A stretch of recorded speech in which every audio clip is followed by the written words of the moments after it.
Hello friends, welcome back to my YouTube channel SR news में आप सभी का फिर से एक बार स्वागत है। दोस्तों, बिहार और उत्तर प्रदेश में इस समय चुनावी माहौल बन चुका है और आप सबको पता है कि इस समय चुनाव जो कि बिहार में नवंबर में ही 6 तारीख और 11 को होने वाला है। अब इस के बाद जो है 14 तारीख को यह पता चल जाएगा कि बिहार में आखिरकार किसकी सरकार बन रही है, जो कि NDA और RJD के बीच जोरदार टक्कर चल रहा है। उधर नीतीश कुमार और इधर तेजस्वी यादव ने पहले ही अपनी तरफ से खेसारी लाल यादव को टिकट देकर उनको भी चुनाव में शामिल किया हुआ है। अब देखना यह है कि यह खेसारी लाल यादव जो है यह क्या NDA को टक्कर दे पाते हैं। और यादव जो कि खेसारी लाल यादव को अपनी पार्टी में शामिल किए हैं ताकि उनकी पार्टी जो है वो और मजबूत हो जाए। छपरा से टिकट मिला है खेसारी लाल यादव को चुनाव लड़ने के लिए।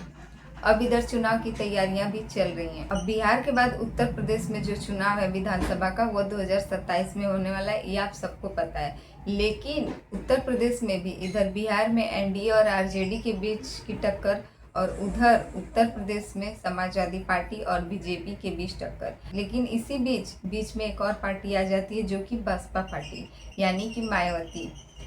आप सबको पता होगा कि 9 अक्टूबर को वह लखनऊ में एक सभा में पहुंची थी और उसी कार्यक्रम के दौरान वह वहां पर जो कि कोई भी अगर अपना भाषण देता है कार्यक्रम में, तो वह सबसे पहले उस जगह पर वहां की मौजूदा सरकार से सवाल पूछता है या फिर उनके ऊपर कई सारे सवाल को खड़ा करता है। लेकिन यह मायावती जो बसपा पार्टी से यह वहां पर गई थी और यह मौजूदा सरकार के बदले जो उत्तर प्रदेश के पूर्व सरकार समाजवादी पार्टी के ऊपर ही बहुत सारे तंज कस देती हैं और समाजवादी पार्टी के बारे में बहुत कुछ अनाप शनाप कह देती हैं, जिसके बाद से ही समाजवादी पार्टी भी मायावती के खिलाफ भड़की हुई थी। लेकिन अब जैसे ही समाजवादी पार्टी के नेता शिवपाल यादव से इस बात को लेकर जिक्र होता है, आखिरकार मायावती ने वहाँ की मौजूदा सरकार के ऊपर न बल्कि समाजवादी पार्टी के ऊपर इतने सारे सवाल क्यों खड़े कर दिए,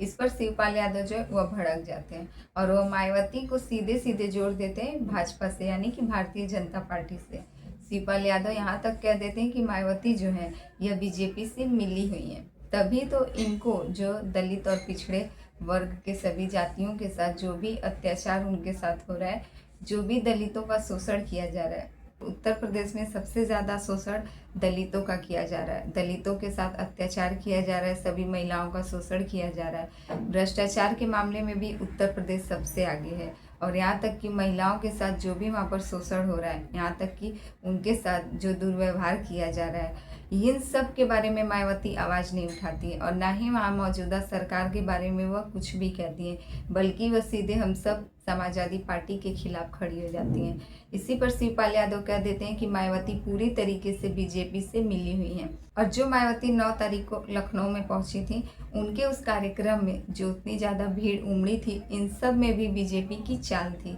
यानी कि भारतीय जनता पार्टी जो थी वह जानबूझकर अपने बसों से सभी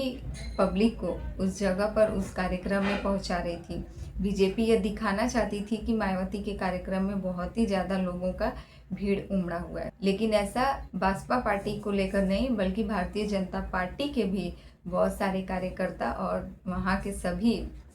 जितने भी पब्लिक थे वह उसमें से बहुत से लोग भारतीय जनता पार्टी के भी थे, क्योंकि जानबूझकर भारतीय जनता पार्टी ऐसा करवाती है। वह अपनी बसों से वहाँ पर पब्लिक को भेजकर मायावती के कार्यक्रम में भीड़ को इकट्ठा करती है ताकि इससे समाजवादी पार्टी का हिम्मत और हौसला थोड़ा कम हो सके और समाजवादी पार्टी को ऐसा लगे कि आने वाले विधानसभा चुनाव 2027 में समाजवादी पार्टी जो वह कमज़ोर पड़ सकती है। लेकिन ऐसा कुछ भी होने वाला नहीं है। जो भारतीय जनता पार्टी है उसकी चाल हमेशा की तरह इस बार भी फेल हो जाएगी और जो मायावती को लगता है कि बसपा के इतने सभी जो है कार्यकर्ता चाहने वाले हैं, यह उनकी गलतफहमी है, क्योंकि भारतीय जनता पार्टी अपने पब्लिक को वहाँ भेजकर उनके कार्यक्रम में भीड़ इकट्ठा करवाती हैं और इसी से मायावती भी खुश होकर इनको लगता है कि यह जो समाजवादी पार्टी के खिलाफ कई सारे अपशब्द का प्रयोग करती हैं, इनको लगता है कि इससे इनका कुछ फायदा होने वाला है। तो इन सभी को लेकर आपकी क्या राय है, कमेंट करके ज़रूर बताइएगा। हमारे चैनल पे नए हैं तो प्लीज़ हमारे चैनल को सब्सक्राइब कर दें और वीडियो पसंद आए तो लाइक कमेंट जरूर कीजिएगा।